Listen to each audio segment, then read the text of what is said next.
This video tutorial I will explain web service interfaces.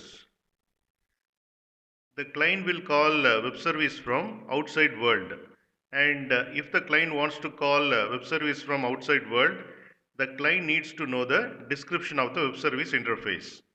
And we can think of web service interfaces same like interface in Java or C++.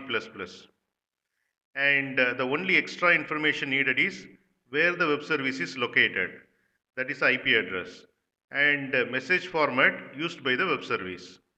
And here you can see the description of web service: interface name, operation names, operation input parameters, operation return values, service message format, and service location, IP address or URL.